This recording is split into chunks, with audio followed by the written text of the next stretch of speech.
धन्यं तं नौमि चैतन्यं वासुदेवं दयाद्रधीः नष्टपुष्ट्यं रूपपुष्ट्यं भक्तितुष्ट्यं चकारया।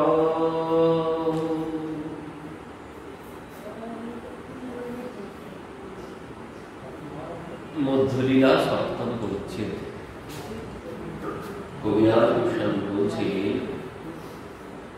যিনি করুণাপ্রবশ হইয়া বাসুদেব নামক বিপ্রের কুষ্ঠ ব্যাধি সারিয়ে দিয়েছিলেন, ভক্তি তুষ্ট করেছিলেন, প্রেম মুক্তি প্রদান করেছিলেন তাকে, সেই চৈতন্য মহাপ্রভুকে নমস্কার করি।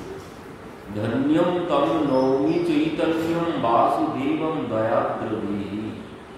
ধন্য সেই চৈতন্য মহাপ্রভু যিনি বাসুদেব বিপ্রকে দয়া করেছিলেন, নষ্টপুষ্ট্যম রূপপুষ্ট্যম ভক্তিতুষ্ট্যম চকারযঃ, যিনি তার সেই কুষ্ঠ ব্যাধি ভালো করেছিলেন এবং তাকে ভক্তিতে পুষ্ট করেছিলেন। সেই চৈতন্য মহাপ্রভুকে প্রণাম করছি। জয় জয় শ্রী চৈতন্য জয় নিত্যানন্দ জয় দ্বৈত চন্দ্র জয় গৌর ভক্তবৃন্দ। এই মতো সার্বভৌমের নিস্তার করিল, দক্ষিণ গমনে প্রভুর ইচ্ছা বুঝিল। তো বললেন মহাপ্রভু সার্বভৌম ভট্টাচার্যকে উদ্ধার করলেন। উদ্ধার করে মহাপ্রভুর বলছেন দক্ষিণ গমনে প্রভুর ইচ্ছা উপজিল, দক্ষিণ দেশে গমন করার ইচ্ছা জাগল প্রভুর মনে। মাঘ শুক্ল পক্ষে প্রভু করিল সন্ন্যাস, ফাল্গুনে আসিয়া কইল নীলাচলে বাস। ফাল্গুনের শেষে দোল যাত্রা সে দেখিল, প্রেমাবেশে তাহা বহু নিত্য গীত কইল। মাঘ শুক্ল পক্ষে প্রভু করিল সন্ন্যাস, ফাল্গুনে আসিয়া কইল নীলাচলে বাস। ফাল্গুন মাসে প্রভু নীলাচলে এলেন, ফাল্গুনের শেষে দোল যাত্রা সেই দেখিল, প্রেমাবেশে তার বহু নৃত্য করিল। ফাল্গুনে তিনি দোল দর্শন করলেন, সেখানে দোলে বহু নৃত্য গীত করলেন। চৈত্রে রহি কইল সার্বভৌম বিমোচন, চৈত্র মাসে সার্বভৌমের উদ্ধার করলেন। বৈশাখ প্রথমে দক্ষিণ যাইতে হইল মন, বৈশাখ মাসে প্রথমে প্রভু দক্ষিণ দেশে যাওয়ার ইচ্ছা হলো সার্বভৌম উদ্ধারের পর। নিজগণ আনি কহে বিনয় করিয়া, আলিঙ্গন করি সবারে শ্রীহস্তে ধরিয়া।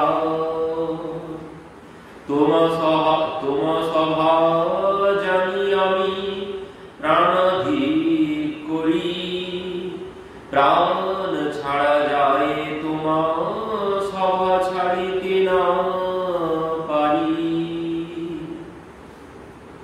নিজগণ আনি কহে বিনয় করিয়া, আলিঙ্গন করি সবারে শ্রীহস্তে ধরিয়া। সমস্ত গণদের ভক্তদেরকে প্রভু আলিঙ্গন করলেন, তাদের আলিঙ্গন দিয়ে তাদের হাত ধরলেন, ধরে বলছেন তোমার সভা জানি আমার প্রাণাধিক প্রিয় করি, প্রাণ ছাড়া যায় তোমার সভা ছাড়িতে না পারি। বলছেন তোমরা আমার প্রাণের থেকে প্রিয়। মহাপ্রভু বলছেন সবাইকে যে তোমরা সবাই আমার প্রাণের থেকে প্রিয়, প্রাণ ছাড়া যায় কিন্তু তোমাদেরকে ছাড়া যায় না। কি বলছেন, তুমি সব বন্ধু মোর বন্ধুকৃত কইলে, ইহা আনি মোরে জগন্নাথ দেখাইলে।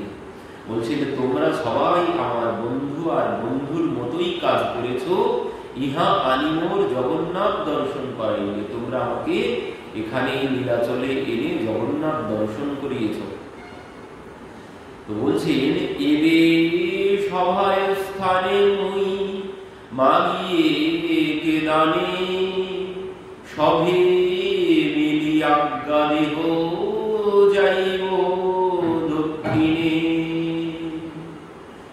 এবে সবার স্থানে মুই মাগি এক দানে। বলছেন তোমাদের সবার কাছে আমি দান চাইছি, ভিক্ষা চাইছি। কি বলছেন, সভে মিলি আজ্ঞা দেহ যাইব দক্ষিণে। তোমরা সবাই আমাকে আজ্ঞা দাও, আমি দক্ষিণ দেশ গমন করব। বিশ্বরূপ উদ্দেশ্যে আমি অবশ্য যাইব, একাকী যাইব কাহে সঙ্গী না লইব। বলছেন বিশ্বরূপকে খুঁজতে যাব, আমি দক্ষিণ দেশে বিশ্বরূপকে অন্বেষণ করতে যাব, আর একাই যাব, কাউকে আমি সাথে নিয়ে যাব। সেতু বন্ধ হইতে আমি না আসি যাব, নীলাচলে তুমি সব রহিবে তাও। আমি যতদিন না ফিরে আসি তোমরা সবাই এই নীলাচলে থাকবে। বিশ্বরূপের সিদ্ধি প্রাপ্তি জানেন সকল, দক্ষিণ দেশ উদ্ধারিতে করেন এই ছল। বললেন সবাই তো জানেন বিশ্বরূপের কথা, বিশ্বরূপ সে তো আর নেই, তবুও মহাপ্রভু বলছেন আমি বিশ্বরূপকে খুঁজতে যাচ্ছি দক্ষিণ দেশ।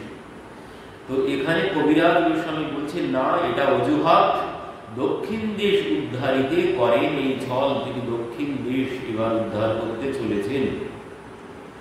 শুনিয়া সবার মনে হইল মহাদুখ, বজ্র যেন মাথে পড়ে শুকাইল। সবার এই কথা শ্রবণ করে যেন মাথায় বজ্র পড়েছে, সবার যেন মুখ শুকিয়ে গেছে এই কথা শ্রবণ করে। নিত্যানন্দ কহে কইছে কইছে হয়, একাকী যাইবে তুমি কে ইহা সহায়। নিত্যানন্দ প্রভু বলছেন দেখো, নিত্যানন্দ প্রভু কহে কইছে কইছে হয়। বলছেন এমন কি করে সম্ভব, এ কোনোদিন সম্ভব নয়। একাকী যাইবে তুমি, কে ইহা সহায়। বলছেন কে সহ্য করবে, কে কষ্ট সহ্য করতে পারবে। বলছেন কেউ সহ্য করতে পারবে না, তুমি একা একা যাবে তা কোনোদিন সম্ভব হতেই পারে না। নিত্যানন্দ প্রভু বলছেন একে দুই সঙ্গে চলুক, না করো হঠরঙ্গে, যারে কহ সেই দুই চলুক তোমার সঙ্গে। বলছেন এক দুই সঙ্গে চলুক, না করো হঠরঙ্গে। বলছেন তুমি হঠকারিতা করো না, দুই একজনকে তুমি সাথে নিয়ে যাও, যারে কহ সেই দুই চলুক তোমার সঙ্গে। বললেন তোমার যাকে ইচ্ছা তুমি তাকে নিয়ে যাবে সাথে। দক্ষিণের তীর্থপথ আমি সব জানি, আমি সঙ্গে চলি প্রভু আজ্ঞা দেহ তুমি। নিত্যানন্দ প্রভু বলছেন দক্ষিণের সমস্ত তীর্থ আমি খুব ভালোভাবে জানি, তো তুমি আমাকে আজ্ঞা দাও, আমি তোমার সঙ্গে যাই। মহাপ্রভু কি বলছেন, প্রভু কহে আমি নট্য তুমি সূত্রধার, জয়ীছে তুমি নাচাও তৈছে নৃত্য আমার। প্রভু কহে আমি নর্তক, তুমি সূত্রধর। বলছে আমি পুতুল আর তুমি সূত্রধর। যেমন পুতুল নাচ হয়, পুতুলকে যেমন একজন সুতো ধরে নাচাতে থাকে, তো মহাপ্রভু বলছেন আমি তোমার হাতের পুতুল আর তুমি সেই সূত্রধর, তুমি যেভাবে নাচাও আমি সেভাবেই নাচি। তো বলছেন এখানে সন্ন্যাস করিয়া আমি চলিলা বৃন্দাবন, তুমি আমার লইয়া আইলা অদ্বৈত ভবন। আমি সন্ন্যাস গ্রহণ করে বৃন্দাবনে যাচ্ছিলাম, কিন্তু তুমি আমাকে সেখান থেকে কি করলে, সেই কাটোয়া থেকে আমি বৃন্দাবন যেতে চেয়েছিলাম, কিন্তু তুমি সেখান থেকে ফিরিয়ে আমাকে অদ্বৈত ভবনে নিয়ে এলে। নীলাচল আসিতে ভাঙিলে মোর দণ্ড, তোমা সবার গাঢ় স্নেহে আমার কার্য ভঙ্গ। পরবর্তীতে নীলাচল আসার সময় তুমি সেই আমার দণ্ড ভেঙে বার্গী নদীতে ভাসিয়ে দিলে। তো বলছেন তোমা সবার গাঢ় স্নেহে আমার কার্য ভঙ্গ, মানে তোমাদের অতি ভালোবাসায় আমার কাজ নষ্ট হয়ে যাচ্ছে, এই জন্য আমি আর কাউকে সাথে নেব না, এবার একাই যাব আমি। কি বলছেন? জগদানন্দ চাহে আমার বিষয় ভুঞ্জাইতে, যেই কহে সেই ভয়ে চাহিয়ে করিতে। বলছেন জগদানন্দ চাহে আমায় বিষয় ভুঞ্জাইতে, মানে বিষয় সুখ ভোগ করাতে চায় জগদানন্দ আমাকে, আর যেই কহে সেই ভয়ে চাহিয়ে করিতে। বলছেন আমিও ভয়ে ভয়ে তাই করি, ও যা আমাকে করতে বলে আমিও ভয়ে ভয়ে তাই করি। কবু যদি ইহার বাক্য করিয়ে অন্যথা, ক্রোধে 3 দিন আমার নাহি কহে কথা। বলছেন আমি যদি জগদানন্দের কথা না শুনে চলি, এমন রাগা রেগে যায় 3 দিন আমার সাথে আর কথা বলে না, এই জন্য বাধ্য হয়ে তার কথা শুনে চলতে হয় আমাকে। মুকুন্দ হয়েন দুঃখী দেখি সন্ন্যাস ধর্ম, 3 বার শীতে স্নান ভূমিতে শয়ন। বলছেন মুকুন্দ হয়েন দুঃখী, মুকুন্দ খুব কষ্ট পায় কিসের জন্য? বলছেন আমার এই সন্ন্যাস ধর্ম দর্শন করে। কি দর্শন করে? বলছেন 3 বার শীতে স্নান ভূমিতে শয়ন। শীতের দিনে আমি 3 বার স্নান করি আর ভূমিতে শয়ন করি, এই দেখে মুকুন্দ বড় কষ্ট পায়। এই জন্যে অন্তরে দুঃখী মুকুন্দ নাহি কহে মুখে, ইহার দুঃখ দেখি আমার দ্বিগুণ হয় দুঃখে। বলছেন এ তো কিছু মুখে বলতে পারে না, ভিতরটা ফেটে যায় মুকুন্দের কষ্টে, আর ওর কষ্ট দেখে আমিও আর কষ্ট সহ্য করতে পারি না। এই জন্যে আমি তো সন্ন্যাসী দামোদর ব্রহ্মচারী, সদা রহে আমার উপর শিক্ষা দণ্ড ধরি। বলছেন আমি তো সন্ন্যাসী আর দামোদর ব্রহ্মচারী, সদা রহে আমার উপর শিক্ষা দণ্ড ধরি। ইহার অগ্রেতে আমি না জানি ব্যবহার, ইহারে না সহায় স্বতন্ত্র চরিত্র আমার। বলছেন এরা কেউ আমাকে স্বাধীনভাবে চলতে দেয় না, সর্বক্ষণ দণ্ড ধরে আছে, সর্বক্ষণ দণ্ড ধরে আছে, যেভাবে বলে আমাকে সেভাবে চলতে হয়, আমার ইচ্ছা মতো আমি কিছু করতে পারি না। এই জন্যে লোকাপেক্ষা নাহি ইহার কৃষ্ণ কৃপা হইতে, আমি লোকাপেক্ষা প্রভু না পারি ছাড়িতে। বলছেন এ তো ব্রহ্মচারী, আর লোকাপেক্ষা নাহি ইহার কৃষ্ণ কৃপা হইতে। বলছেন কৃষ্ণ একে এত কৃপা করেছেন, এই লোকের কোনো অপেক্ষা রাখে না, লোকের ধর্ম মানে লোক ধর্ম কোনো ধর্মের অপেক্ষা রাখে না, কিন্তু আমি লোক অপেক্ষা প্রভু না পারি ছাড়িতে, আমি লোক অপেক্ষা ছাড়িতে পারি না। অতএব তুমি সব রহ নীলাচলে, দিন কত আমি তীর্থ ভ্রমণ একলে। বলছেন কিছুদিন আমি একা একা তীর্থ ভ্রমণ করে আসি, তোমাদের জন্যে আমার জন্যে তোমরা যেমন কষ্ট পাও, আর তোমাদের জন্য আমি আরো বেশি কষ্ট পাই, এই জন্যে আমি এবার একাই যাব, তোমরা সবাই এখানে থাকো কিছুদিন, আমি তীর্থে ভ্রমণ করে আসি একা একা। ইহা সবার বস প্রভু হয়ে যে যে গুণে, দোষারূপাত ছলে করে গুণ আস্বাদনে। মানে সবাই প্রভুর গুণগান করছে, মানে সবাই প্রভুকে কতটা ভালোবাসে সেটা বোঝাতে চাইলেন। বলছেন দেখো আমি তো সন্ন্যাসী, কিন্তু আমার সন্ন্যাসীর ধর্ম এরা কেউ আমাকে পালন করতে দেয় না, ওদের ইচ্ছা মতো আমাকে চলতে হবে।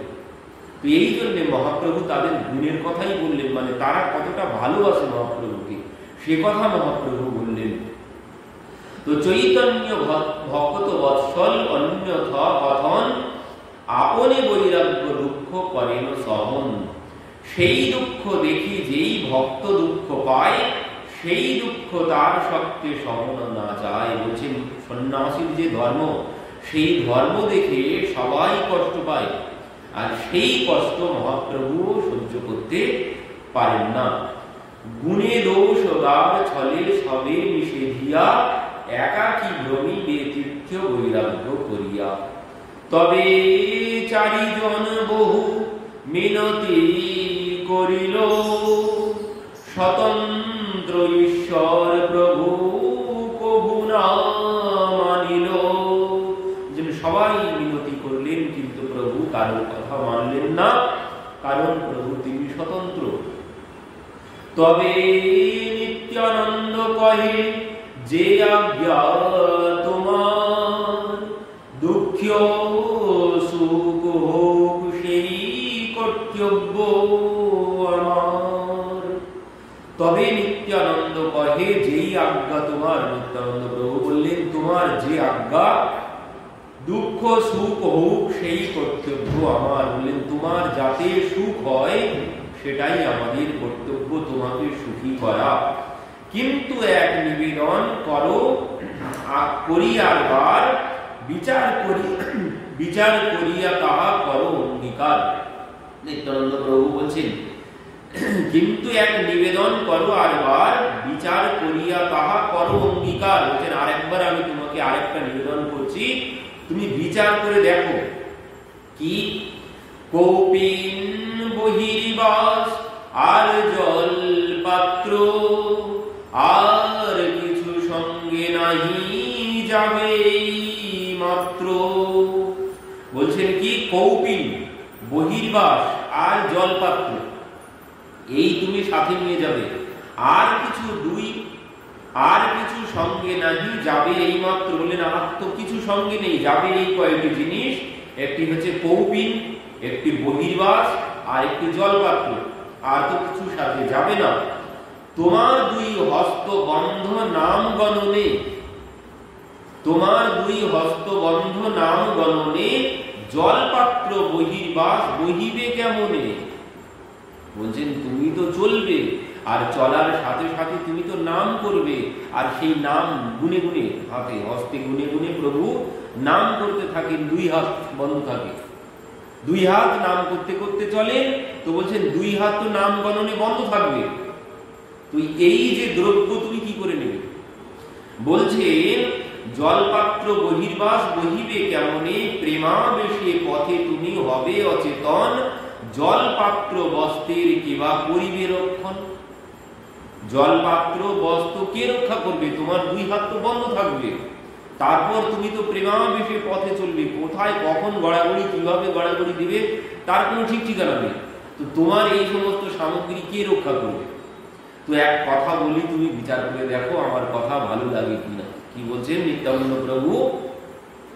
কৃষ্ণদাস নাম এই সরল ব্রাহ্মণ, ইহা সঙ্গে করিল ধর নিবেদন। বলছেন আমার কথা তুমি গ্রহণ করো, আমার কথা তুমি শোনো। কৃষ্ণদাস নাম এই সরল ব্রাহ্মণ, কৃষ্ণদাস অতি সরল, এ তোমাকে কোনো কিছু বলবে না, কোনো কিছু আদেশ করবে না, তোমাকে কোনো কিছু করতে বাধ্য করাবে না, একে তুমি যা বলবে তাই করবে। তো তুমি আমার কথা বিবেচনা করে দেখো, একে তুমি সাথে রাখো।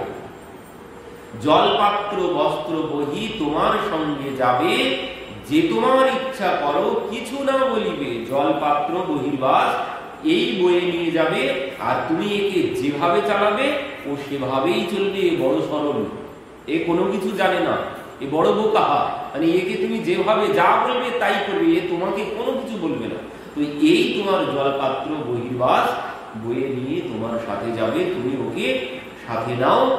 তবে তার বাক্যে প্রভু করি অঙ্গীকারে, তাহা সবা লইয়া গেলা সার্বভৌম ঘরে। বললেন ঠিক আছে, তাই হবে, আমি কৃষ্ণদাসকেই সাথে নিয়ে যাব। তো এবার তিনি সবাইকে নিয়ে সার্বভৌমের গৃহে চলেছেন। নমস্কারী সার্বভৌম আসন নিবেদিল, সভাকারে মিলিয়া আসনে বসাইল। নানা কৃষ্ণ বার্তা কহিল তাহারে, তোমার ঠাঁই আইলা আজ মাগিবারে। নমস্কারী সার্বভৌম আসন নিবেদিল, সভাকার মিলিয়া আসনে বসাইল। সার্বভৌম ভট্টাচার্য প্রভুকে প্রণাম করলেন, করে আসন দিলেন, সবাইকে নিয়ে প্রভু সেখানে বসলেন। নানা কৃষ্ণ কথা সেখানে হলো। পরবর্তীতে মহাপ্রভু বলছেন, তোমার কাছে আমি একটি আজ্ঞা নিতে এসেছি। সার্বভৌম ভট্টাচার্যকে মহাপ্রভু বলছেন, সন্ন্যাস করি বিশ্বরূপ গিয়াছে দক্ষিণে, অবশ্য করিব আমি তার অন্বেষণে। আজ্ঞা দেহ অবশ্য আমি দক্ষিণে চলিব, তোমার আজ্ঞাতে সুখে লেওটি আসিব। সন্ন্যাস করিয়া বিশ্বরূপ গিয়াছে দক্ষিণে, অবশ্য করিব আমি তার অন্বেষণে। যে বিশ্বরূপ দক্ষিণে গিয়েছে, আমি তাকে খুঁজতে যাব। আর কি বলছেন, আজ্ঞা দেহ অবশ্য আমি দক্ষিণে চলিব, তোমার আজ্ঞাতে সুখে তাড়াতাড়ি ফিরে আসো। তুমি আমাকে যেতে আদেশ দাও। সার্বভৌম ভট্টাচার্যকে মহাপ্রভু বলছেন।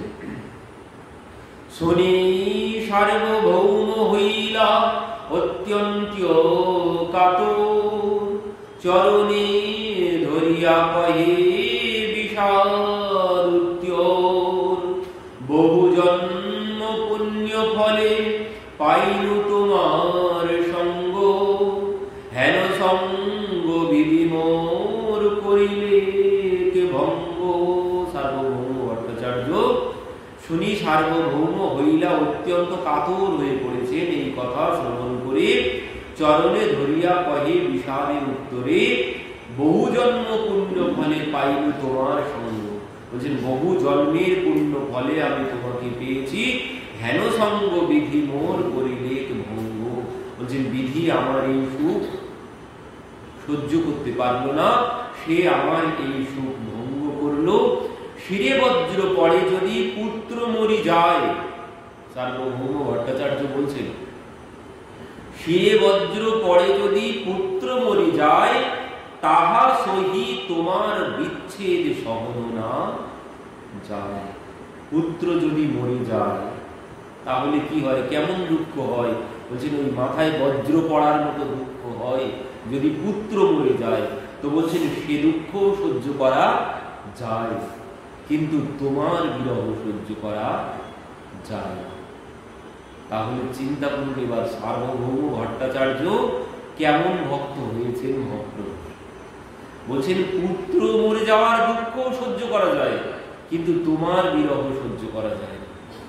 মহাপ্রভুকে বলছেন, স্বতন্ত্র ঈশ্বর তুমি করিবে গমন, দিন কত রহ দেখি তোমার চরণ। বলছেন, তুমি তো স্বতন্ত্র, তোমাকে কে বাধা দেবে? কার সাধ্য আছে? তোমাকে বাধা দেয় কার শক্তি আছে? তুমি স্বতন্ত্র। আর বলছেন, দেখো দিন কত রহ দেখি তোমার চরণ। বলছেন, তুমি তো যাবে, তোমাকে কেউ বাধা দিতে পারবে না। তো কৃপা করে তুমি কয়েকদিন আমার এখানে থাকো, তোমার চরণ কয়েকদিন দর্শনের সৌভাগ্য তুমি আমাকে দান করো। তো এই কথা শ্রবণ করে তাহার বিনয়ে প্রভুর শিথিল হইল মন, রহিলা দিবস পথ না করিল গমন। সার্বভৌম ভট্টাচার্যের বিনয় দেখে মহাপ্রভু বলে গেছেন, মহাপ্রভু আর যেতে পারলেন না। বললেন, কয়েকদিন তিনি সেখানে থেকে গেলেন। ভট্টাচার্য আগ্রহ করি করে নিমন্ত্রণ, গৃহে পাক করি প্রভুকে করে ভোজন। তার ব্রাহ্মণী তার নাম ষষ্ঠীর মাতা, রান্ধি ভিক্ষা দেন তোহে আশ্চর্য তার কথা। তো সার্বভৌম ভট্টাচার্য মহাপ্রভু সার্বভৌম ভট্টাচার্যের এই বিনয়ে সার্বভৌমের গৃহে থেকে গেলেন। সার্বভৌম গৃহে মহাপ্রভুকে ভোজন করালেন। বলছেন, তার ব্রাহ্মণী সার্বভৌম ভট্টাচার্যের পত্নী। বলছেন, তার নাম ষষ্ঠীর মাতা। সার্বভৌম ভট্টাচার্যের পত্নীর নাম ষষ্ঠী মাতা না, মানে পত্নী মানে কন্যা। সার্বভৌম ভট্টাচার্যের কন্যার নাম ছিল ষষ্ঠী। তো সেই ষষ্ঠীর মাতা, তো বলছেন ষষ্ঠীর মাতা রান্ধি দীক্ষা দেন কহে আশ্চর্য তাহার কথা, যে তার কথা বড় আশ্চর্য। তবে আগে তো কহিব তাহা করিয়া বিস্তার, এবে কহি প্রভুর দক্ষিণ যাত্রা সমাচার। তার কথা আমি পরে বর্ণনা দিব, এখন আমি প্রভুর দক্ষিণ দেশে যাওয়ার কথা বলছি। দিন চারি রহি প্রভু ভট্টাচার্য স্থানে, চলিবার লাগি আজ্ঞা মাগিল আপনে। প্রভুর অগ্রে ভট্টাচার্য সম্মত হইলা, প্রভু তারে লইয়া জগন্নাথ মন্দিরে গেলা। দিন চারি প্রভু ভট্টাচার্যের স্থানে, চলিবার লাগি আজ্ঞা মাগিল আপনে। বলছেন ৩-৪ দিন সেখানে থাকলেন। ৩-৪ দিন পর ভট্টাচার্যকে বলছেন, ভট্টাচার্য এবার আমাকে বিদায় দাও, এবার আমি যাই। তো প্রভুর আগ্রহ দেখে ভট্টাচার্য প্রভুকে উপদেশ করলেন, বললেন ঠিক আছে প্রভু, আমি আদেশ দিলাম, তুমি যাও। প্রভু তারে লইয়া জগন্নাথ মন্দিরে গেল। এবার প্রভু সার্বভৌম ভট্টাচার্যকে সাথে নিয়ে জগন্নাথ মন্দিরে গেলেন। দর্শন করি ঠাকুর পাশে আজ্ঞা মাগিল, পূজারী প্রভুরে মালা প্রসাদানি দিল। দর্শন করি ঠাকুর পাশে আজ্ঞা মাগিল, জগন্নাথকে প্রণাম করলেন। জগন্নাথকে প্রণাম করে প্রভু জগন্নাথের কাছেই আজ্ঞা চাইলেন দক্ষিণ দেশে যাওয়ার জন্য। পূজারী প্রভুরে প্রসাদ মালা দিল, প্রসাদ আর মালা দিলেন পূজারী এসে প্রভুকে। আজ্ঞামালা পাইয়া হর্ষে নমস্কার করি, আনন্দে দক্ষিণ দেশে চলিলা দৌড়ি। জগন্নাথের কাছ থেকে আদেশ নিয়ে প্রভু এবার দক্ষিণ দেশের উদ্দেশ্যে গমন করলেন। সমুদ্র তীরে তীরে আলালনাথ পথে, সার্বভৌম কহিলা আচার্য গোপীনাথে। চারি কৌপিন বহির্বাস রাখিয়াছি ঘরে, তাহা প্রসাদন্য লইয়া আইস বিপ্র দ্বারে। কি বললেন? চারি কৌপিন বহির্বাস রাখিয়াছি ঘরে, তাহা প্রসাদ অন্ন লইয়া আয়ুষ বিপ্র দ্বারে। বলছেন এখানে ব্রাহ্মণকে দিয়ে আমার চারি কৌপিন আর বহির্বাস ঘরে রেখে এসেছি, সেটাকে নিয়ে আসার কথা বললেন। তবে সার্বভৌম কহে প্রভুর চরণে। সার্বভৌম ভট্টাচার্য প্রভুকে বললেন, অবশ্য করিবে মোর এই নিবেদনে। সার্বভৌম প্রভুকে বলছেন, রায় রামানন্দ আছে গোদাবরী তীরে, অধিকারী হয়েন দেহ বিদ্যানগরে। শূদ্র বিষয়ী জ্ঞানে তারে উপেক্ষা না করিবে, আমার বচনে তারে অবশ্য মিলিবে। সার্বভৌম ভট্টাচার্য বলছেন, রায় রামানন্দ আছে গোদাবরী তীরে, অধিকারী হয়েন দেহ বিদ্যানগরের। শূদ্র বিষয়ী জ্ঞানে তারে উপেক্ষা না করিবে, জাতিতে সে শূদ্র বিষয়ী, তো আমার বচনে তারে অবশ্য মিলিবে। তুমি আমার কথা বিশ্বাস করে তার সাথে অবশ্যই দেখা করো, তাকে তুমি উপেক্ষা করো না। সে শূদ্র জাতিতে বিষয়ী, এই জন্য তুমি তাকে যেন উপেক্ষা করো না, তুমি আমার কথা বিশ্বাস করে তার সাথে অবশ্যই তুমি দেখা করো। কি বলছে? তোমার সঙ্গের যোগ্য তোহে একজন পৃথিবীতে রসিক ভক্ত নাহি তার সমান। বলছেন সেই তোমার একমাত্র যোগ্য, সেই তোমার একমাত্র যোগ্য পাত্র, পৃথিবীতে রসিক ভক্ত নাহি তার সমান। মানে তার মতো ভক্ত রসিক ব্যক্তি পৃথিবীতে আর কেউ নেই, সে তোমার যোগ্য পাত্র। তো তুমি তার সাথে অবশ্যম্ভাবী দেখা করো, তাকে যেন অবজ্ঞা করো না সূত্র বিষয়ী জ্ঞানে। মহাপ্রভু তো যাচ্ছেন এই জন্যে, মহাপ্রভুর উদ্দেশ্য তো এটাই। তো সার্বভৌম ভট্টাচার্য সে কথা বলে দিলেন। বলছেন পাণ্ডিত্য আর ভক্তি রস দোহার তোহে সীমা, সম্ভাষিলে জানিবে তুমি তাহার মহিমা। বলছেন তার পাণ্ডিত্য আর ভক্তি রস, বললেন তার ভক্তি আর তার পাণ্ডিত্য তুমি যখন তার সাথে দেখা করবে তখনই বুঝতে পারবে সে কেমন রসিক ভক্ত আর সে কত বড় পণ্ডিত। অলৌকিক বাক্য চেষ্টা তার না বুঝিয়া, পরিহাস করিয়াছি বৈষ্ণব বলিয়া। তোমার প্রসাদেবে জানিল তার তত্ত্ব, সম্ভাষিলে জানিবে তার যেমন মহত্য। অঙ্গীকার করি প্রভু তাহার বচন, তারে বিদায় দিতে তাই করিল আলিঙ্গন। প্রভু তার কথা গ্রহণ করলেন, অঙ্গীকার করি প্রভু তাহার বচন। বললেন ঠিক আছে আমি তোমার কথা মতো তার সাথে দেখা করব। তারে বিদায় দিতে তারে করিল আলিঙ্গন। বলছেন তাহলে এবার তুমি আমাকে বিদায় দাও বলে মহাপ্রভু সার্বভৌমকে পুনরায় আলিঙ্গন করলেন। ঘরে কৃষ্ণ ভোজি মোরে করিব আশীর্বাদে, নীলাচলে আসি যেন তোমার প্রসাদে। বলছেন তোমার কৃপাতে আমি যেন পুনরায় নীলাচলে ফিরে আসতে পারি আর ঘরে বসে কৃষ্ণ নাম জপ করতে থাকো। এই বলে মহাপ্রভু এত বলি মহাপ্রভু করিলা গমন, মূর্ছিত হইয়া তাহা পড়িল সার্বভৌম। বলছে যেই মহাপ্রভু বলে চলতে শুরু করেছেন, মূর্ছিত হইয়া তাহা পড়িল সার্বভৌম। সার্বভৌম সেখানে মূর্ছিত হয়ে পড়ে গেলেন। তাই উপেক্ষিয়া কইল শীঘ্র গমন, কে বুঝিতে পারে প্রভুর চিত্ত মন। বললেন আর দেখলেন না সার্বভৌম যে অচৈতন্য হয়ে পড়ে গেছেন, কিন্তু মহাপ্রভু আর পিছন ফিরে তাকালেন না। বলছেন তাকে উপেক্ষা করে মহাপ্রভু চলতে শুরু করলেন।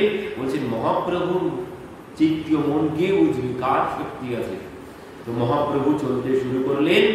মহানুভবের চিত্তে সম্ভব এই হয়, পুষ্প সমকমল কঠিন বজ্রময়।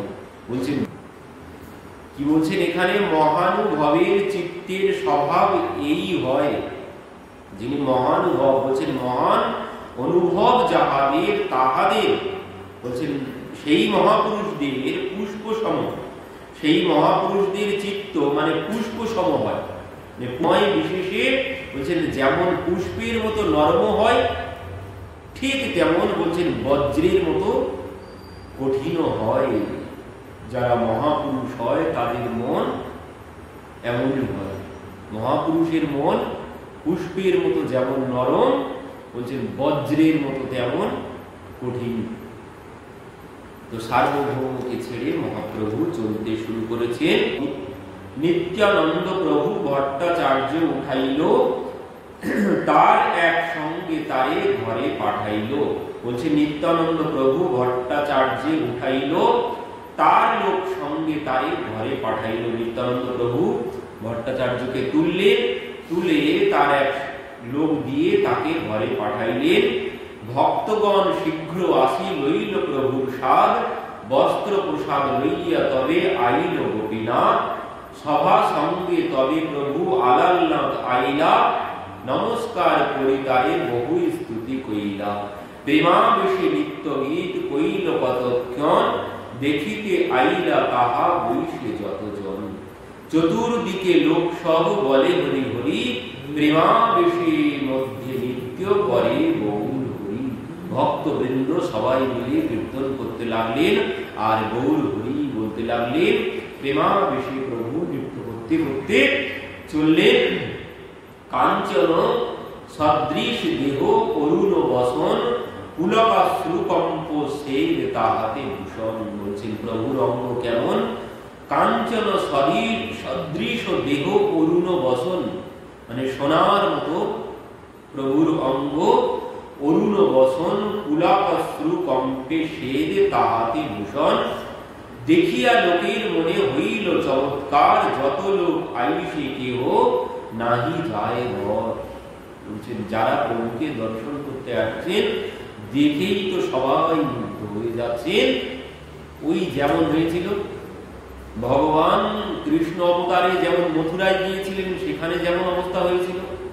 মথুরায় গিয়ে মথুরার বাসীরা প্রভুকে দেখে সবাই মুগ্ধ, যে যেভাবে ছিল। ধায়ে ধাম কাম সব ত্যাগে মানহু রঙ্ক নিধি লোট ন লাগে। ধায়ে ধাম কাম সব ত্যাগে। বলছেন সবাই ছুটে ছুটে দলে দলে আসতে শুরু করেছিল মথুরাবাসীরা প্রভুকে দর্শন করার জন্য।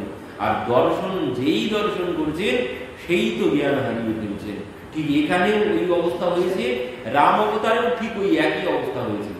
রাম অবতারে প্রভু যখন সেই বনের উদ্দেশ্যে চলেছিলেন, সেখানে যারা যারা প্রভুকে দর্শন করেছিলেন ঠিক এই একই অবস্থা হয়েছিল। কৃষ্ণ অবতারে মথুরাবাসীর যে অবস্থা হয়েছিল, আজও ঠিক ওই একই অবস্থা হয়েছেন মহাপ্রভুকে দেখে।